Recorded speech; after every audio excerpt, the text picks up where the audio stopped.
So when you're practicing the Buddha's teaching, you need, first of all, faith, and then energy, mindfulness, concentration, and wisdom. Only faith is not enough. You need to have faith. Develop confidence and enthusiasm towards the practice. That the faith is to control, is to subdue your doubt, your suspicion. So faith is necessary. But other than faith, you have to have the energy. In other words, you have to apply your efforts. Applying more efforts and developing more energy, that is to control sloth and torpor. And the third is mindfulness. As one's energy improves, their awareness and mindfulness will naturally become stronger, controlling agitation and heedlessness.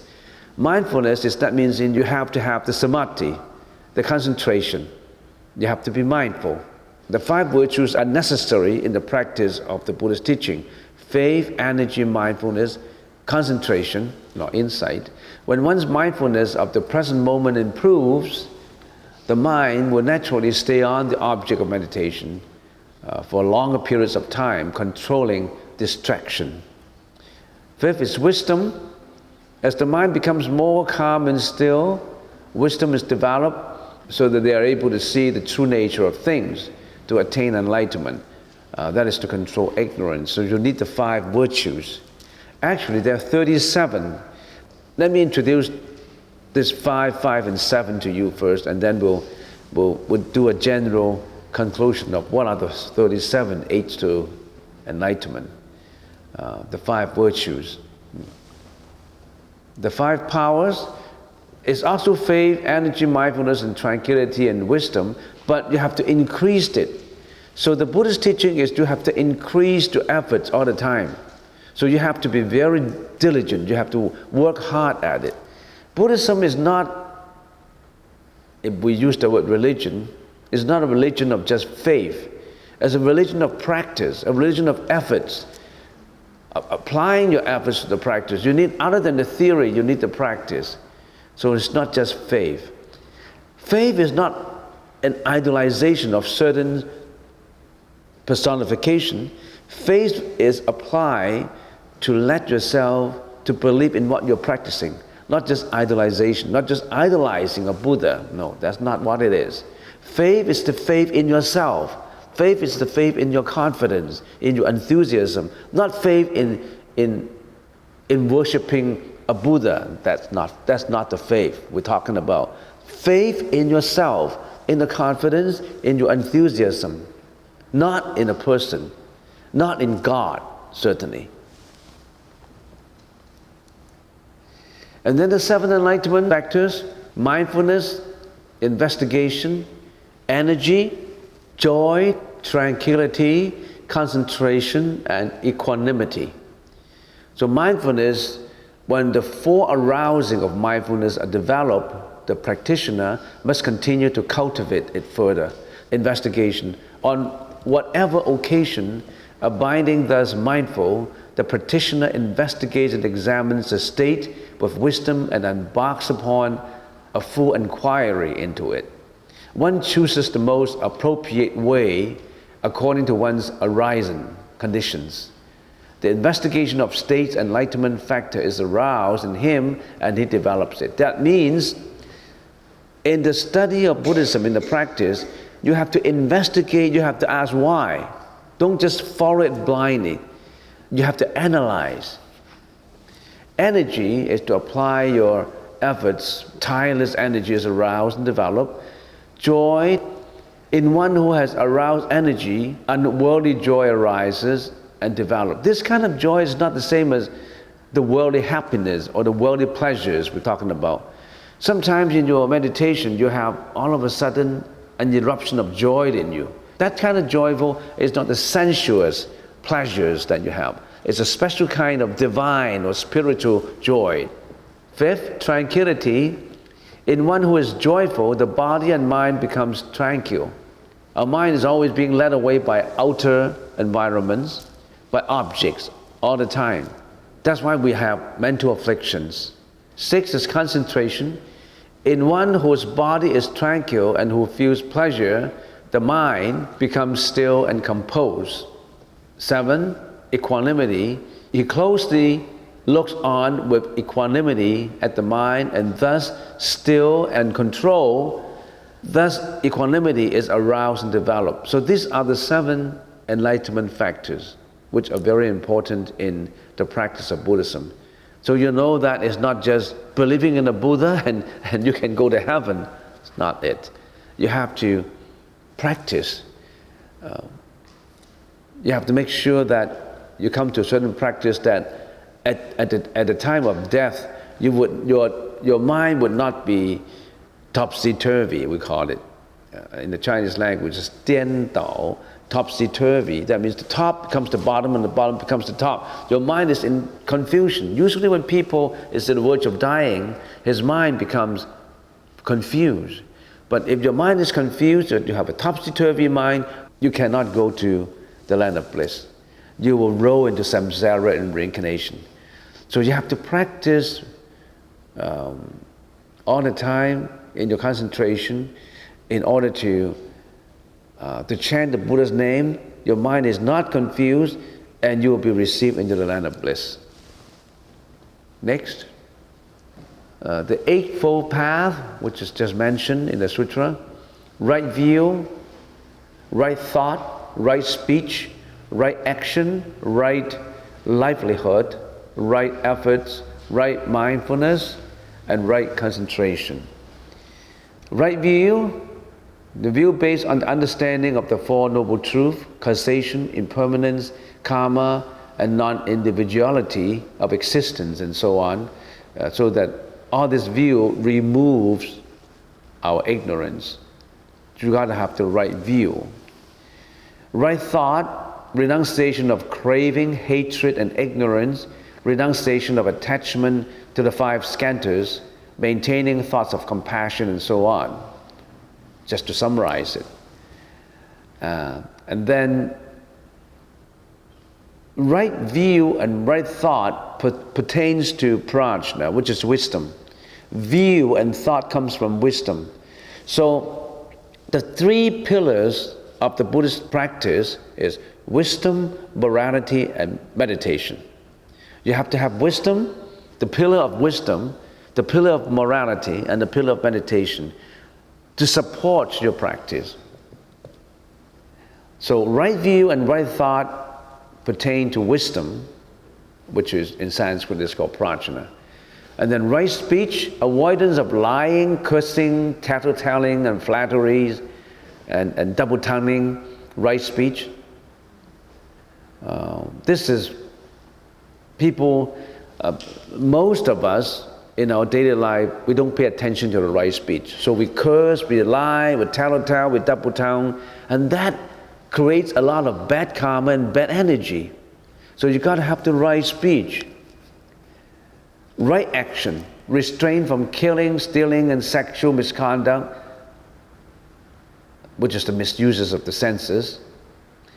Right livelihood, avoidance of occupations that are harmful to sentient beings, such as, for example, slaughterer, hunter, dealers in weaponry and narcotics and alcohol. Make sure your occupations are not involved with hurting people, hurting other sentient beings. If you're involved in hunting, you're always hunting and killing animals, or involved in slaughtering, or the kind of occupations that is involved in narcotics and alcohol, in intoxication and bringing harmful effects to the society, that you should watch out. You've got to have the right livelihood. So number 3, 4, and 5, right speech, right action, right livelihood pertains to morality. So in Buddhism, you have to maintain a very high level of morality. 6, right efforts, application of diligence, perseverance, and consistency to all the other 7 Eightfold Paths. And then right mindfulness, ongoing mindfulness of the body, feeling mind and objects of thoughts. Right concentration, developing samadhi and vipassana towards the 4 dhyanas. So right efforts, right mindfulness, and right concentration pertains to meditation, which is dhyana, meditation. So prajna, sila, and dhyana. In the common English is wisdom, morality, and meditation. These are the three important supports for all the Buddhist teaching. So you didn't find anything that says you believe in the Buddha and you'll be safe. You'll be forgiven. Your sin will be forgiven by Buddha. Whatever you have done, there's karma associated with it, there's energy. You have to untie the knot yourself. The person who tied the knot to the ship, to the goat, would tie the bell usually to the goat's neck to make sure that the goat doesn't run away, not running too far away. So the person who tie the bell with a dead knot to the lamb's neck, the person who tied it, the person who untied it should be that person, not anybody else. So you have to apply all your efforts yourself towards the path of enlightenment. Nobody can walk the path for you. In Buddhism, it's practice. It's about practice and not about blind worshiping. Now, we've been talking about the 37 aids to enlightenment. The whole Theravada school put a lot of emphasis on the 37 aids to enlightenment. The 4 meditations, we already talked about that, the 4 meditation. The 4 right endeavors, the 4 requisites for obtaining supernatural powers. Actually, you don't have to acquire supernatural powers. In the process of practicing meditation, supernatural power is a byproduct of meditation. But your intention should not be, I want natural powers. I want supernatural power. That's why I want to practice meditation. That's not it, because you don't attach to supernatural powers. You don't crave for something. There's nothing to be obtained. If you still have a craving for obtaining something, you are not at it. You have a desire to fulfill, then you're not practicing it right. The 5 spiritual faculties, which is the 5 virtues that we talk about, the 5 spiritual powers, which already talk about that, and the 7 limbs of enlightenment and the Noble Eightfold Path. So if you add all this together, it becomes the 37 aids, methods to enlightenment. Every one of these, you need a lot of explanation to it. This is the whole picture of the Buddha's study, the Buddha's practice. If you concentrate in every one of these, you're on your way to enlightenment. That this is just a broad, general concept about the forest. You have to get to study every tree, so that it's not just enough to look at the forest.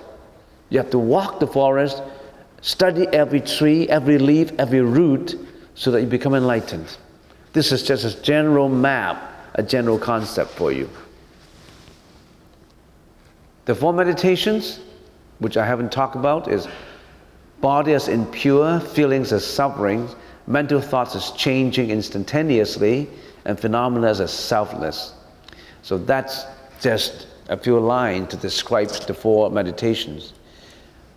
The 4 right endeavors: to get rid of existing evil deeds, to prevent evil deeds from arising, to start wholesome deeds, to develop existing wholesome deeds.